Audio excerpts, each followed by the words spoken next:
Hello, welcome to Rants of a Niger Chick. So this video is a very unplanned video. I'm just going to go straight to the point while all the details are still fresh in my mind. But before I get into what I want to talk about, let me kind of backdate it how I got here, so to say. So for the past how many months, like even though I was offline, not posting videos on YouTube or not even being like online on like personally like WhatsApp and all that, I was actually low-key active on Twitter. For the past how many months, what I've seen on Twitter has put me in a state of anger, a state of a whole world of pain, and I have not been in the best place because of what I've seen on Twitter. And it's something that is ongoing. It's just that for me, I think the past month, it kind of like, I don't know, it was too in the forefront for me personally. But anyway, we're talking about gender-based violence today. Every other day, especially for those who are on Twitter, aka X, X, aka Twitter, every other day we see a man come out. Okay, I'm going to talk about the recent ones. Come out, he beat his wife. Somehow we arrive at a place where people are giving him sympathy, even though he said he beat his wife. And this one died. It's not even in Nigeria only, but all around the world. But why it concerns me in Nigeria is because this is where I am. And also, the Twitter banger boys are making it seem as if women are pushing an agenda about them and they are not as bad as they actually are. And it's something that incenses me, because you follow a thread and you see someone's thought process and you like wonder, is this how you think? There's a point I used to say, maybe they're just chasing clout. Maybe it's just all vibes, it's cruise, it's fighting for Elon Musk money. But recently I've come to realize that no, these men are not fighting. It's not that, this is actually who they are. I mean, just the other day we were having a conversation. They were having a conversation on Twitter and they were saying things about how they cannot marry women who have endometriosis, PCOS, hormonal imbalance. That women these days, these Gen Z women are too sick, that you can't even, if you get with them, you marry them, they'll pass it on to your child. So someone was saying maybe it's hereditary. It's not hereditary, it's lifestyle choices. It's not hereditary, but they'll pass it on to your child. Like, what I'm basically just trying to say is I have been so desensitized and I've lost faith. I used to be that woman who used to say, I didn't feel comfortable enough to say I actually hate men. But now I think I can say that I actually hate men. Again, because it's the first time I'm saying something like that on here. When I say I hate men, read that as some men, not all men. I'm never going to clarify that. Those who have understanding have understanding. But moving on to talk about gender-based violence. The last case that I saw on Twitter that literally triggered me into saying, okay, enough is enough, is the one of this Olufumilayo, who I think that they're still dealing with it, the sickle cell warrior, who the husband, we are alleging the husband, she died based off of trauma and all that. Like, we've seen the response. The women who are trying to fight for the case, even one on activist Dr. Biola, and people are abusing Twitter again. Twitter influencers are abusing, saying that there has been an autopsy showing that she died from hemorrhaging of the brain. I don't understand why people wouldn't think a brain just doesn't hemorrhage. Something has to attack a brain. Sickle cell is not sickle cell. They're saying she died she died from complications from sickle cell.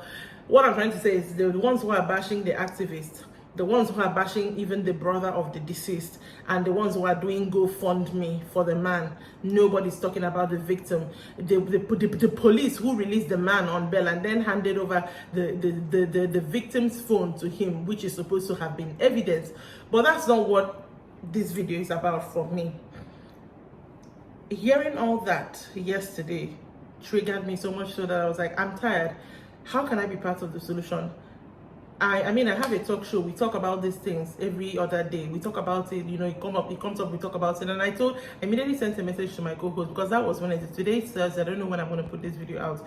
Today's Thursday. I sent a message to my co-host and I told her, tomorrow's show, we are not going to glaze over this issue. We are going to talk about it, and we're going to talk about it in depth. I even wanted to have a guest, but the timing was not favorable. But anyways, I actually made some calls and I reached out to some people, and I was like, okay, after I tape my show today, I'm going to go and see if Uyo actually has an organization that can help women. First of all, help women who find themselves in domestic abuse situations to leave, help them get legal representation, counsel them, and everything that comes with that.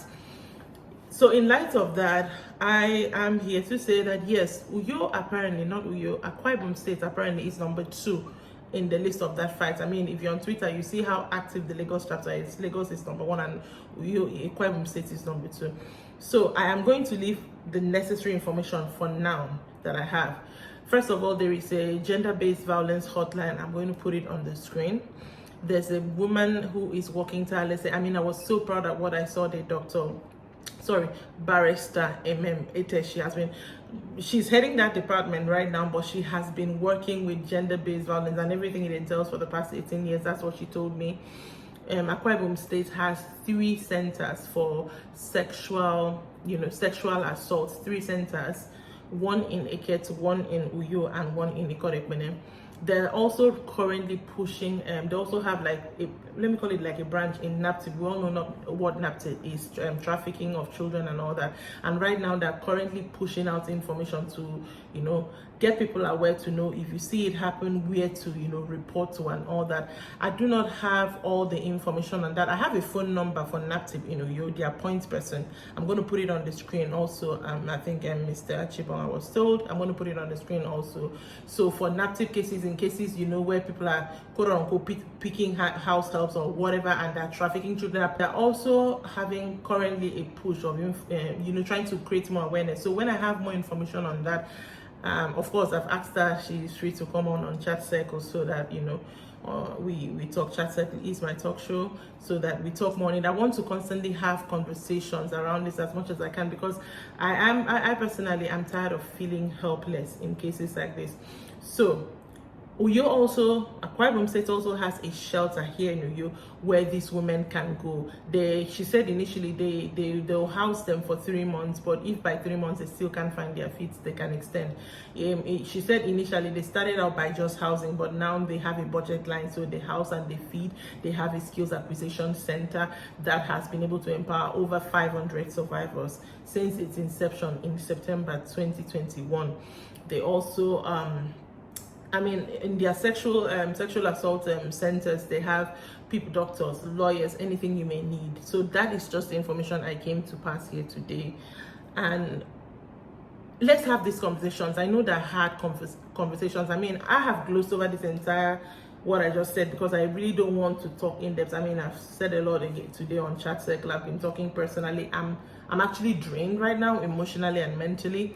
So all I wanted to do was to pass the information that these things exist in New York, and they're doing such an amazing job. So that's what I came to pass. I personally myself, I've asked her to, I want to see in any which way I can help. Help doesn't always mean financial. In any way you can be part of the conversation, be part of the solution. So they're going to, I'm making steps towards that because I'm tired of feeling helpless. Basically, you can decide to do whatever you want to do. Even if you don't do anything, it doesn't matter if you have a platform. Even if you're talking to one person, that one person is enough. We can't be silent. Women are actually dying.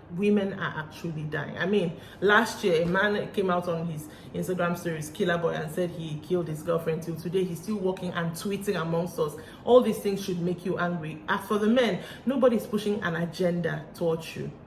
Nobody really is. We are just trying to protect ourselves. And you people have formed a clique around rapists, murderers. Now you're doing GoFundMe for murderers. You, of course, cheaters, that one is a normal thing. It's just another Thursday. You protect these people because they are your friends, they are your brothers, they are your cousins. Even women, some women also do as well. Nobody's pushing an agenda. People are just trying to survive. It might not be me today, but who knows? It might not. Do you understand? It mustn't reach you before you wake up. You shouldn't wait till it enters your domot. That's all I came here to say today. Everybody will be well. And Uyo, Dr. MMO, what do I call her? Dr. Barrister MMO also told me that just last week, here in Akwa Ibom State, they got a conviction for a man who stabbed his wife. He stabbed her twice. She did not die. Thank God. They got a conviction. So he's going to chill in prison for like 3 years. You never can tell. If you want to do anyhow, your own fit be 10 years. But like I said, I'm done. I've had a very emotional day, and I'm not even going to edit this video because I do not have the bandwidth at this point. But yeah, please be good people. Just be kind to people. Just treat people the way you would want to be treated. And I know nobody wants to be treated like human waste. Have the day you deserve. Bye.